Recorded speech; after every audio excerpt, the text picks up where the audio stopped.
حضرت ام سلمہ رضی اللہ تعالی عنہ کو اپنے شوہر ابو سلمہ سے بہت محبت تھی. ابو سلمہ کو احد کے دن چوٹ لگی، زخم لگا، اور اس کے بعد وہ اللہ تعالیٰ کو پیارے ہو گئے کچھ دیر بیماری کے بعد. تو اللہ کے رسول صلی اللہ علیہ وسلم ان کی عیادت کرنے آیا کرتے تھے. اور جب اللہ کے رسول صلی اللہ علیہ وسلم کو یہ پتہ چلا کہ ابو سلمہ دنیا سے رخصت ہو گئے ہیں، تو آپ نے حضرت ام سلمہ کو ایک دعا سکھائی اور کہا آپ یہ کہیں انا للہ و انا الیہ راجعون، کہ ہم سب اللہ کے ہیں اور اسی کی طرف ہم نے لوٹ کے جانا ہے.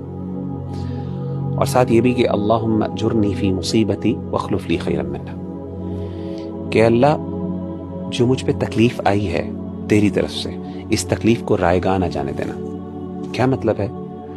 کہ اس تکلیف کے بدلے مجھے کچھ نہ کچھ اجر ضرور دینا، یعنی یہ ضائع نہ ہو جائے. یہ نہ ہو کہ بس یہ ہو گئی، میرا دل ٹوٹ گیا، یا جو بھی میرے ساتھ معاملہ ہوا وہ میری غلطی تھی نہیں تھی ایک علیحدہ ہے، لیکن اللہ یہ تکلیف جو ہے یہ میرے اوپر آزمائش ہے، میں اس پہ صبر کرتی ہوں یا کرتا ہوں، اللہ اس کو رائگاں نہ جانے دینا. واخلف لی خیرا منہ، اور اللہ مجھے اس سے بہتر عطا کر. ابو سلمہ اور ام سلمہ کی آپس میں بہت محبت تھی، اور ان کا واقعہ جو ہے ہجرت کا وہ ذرا پڑھیں تو انسان کو اندازہ ہوتا ہے. بڑا دردناک واقعہ ہے ان کا جو فیملی میں آپس میں جو انہوں نے آزمائش جھیلی دین کی خاطر، وہ ذرا دل ہلا دینے والا واقعہ، وہ ذرا پڑھنے والا. تو حضرت ام سلمہ کہتی ہیں کہ میں یہ سوچا کرتی تھی، یہ دعا تو میں نے پڑھ لی کہ اللہ مجھے اس سے بہتر عطا کرے. کہتی مجھے یہ سمجھ نہیں آتی تھی، یعنی میرے دل میں جو ابو سلمہ کے لیے محبت تھی وہ کون شخص لے سکتا ہے.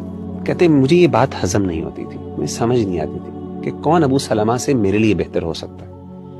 انسان بھی یہ سمجھتا ہے محبت اور عشق میں کہ اس بندے کی جگہ کون لے سکتا ہے، اس سے بہتر کون ہو سکتا ہے. اصل میں یہی سوال ہے. تو کہتے لیکن میں پھر بھی اس پر اعتماد کرتے ہوئے، توکل کرتے ہوئے دعا پڑھ لیتی، اللہ مجھے بہتر عطا کر. میرے نبی نے کہا کہ مجھے بہتر مل سکتا، میرا رب کہتا ہے کہ تجھے بہتر مل سکتا. مختلف رشتے آئے، سیدنا ابو بکر کے آئے، بڑے لوگوں کے رشتے آئے، نہیں مطمئن ہوئی، یہاں تک کہ اللہ کے رسول صلی اللہ علیہ وسلم کا رشتہ آ گیا. جب اللہ کے رسول صلی اللہ علیہ وسلم سے آپ کی شادی ہوئی ام سلمہ کی، کہتی ہیں سبحان اللہ، مجھے اندازہ ہوا کہ واقعی میرے رب کو پتا ہے کہ مجھے اس سے زیادہ خوشی مل سکتی ہے اور مجھے ملی. تو اصل بات یہ ہے کہ یہ جو سمجھنا کہ میرا رب مجھے راضی نہیں کر سکتا، میں سمجھتا ہوں کہ یہ ہم نے اللہ کی محبت کو اور اللہ تعالیٰ کی قدرت کو پھر سمجھا ہی نہیں.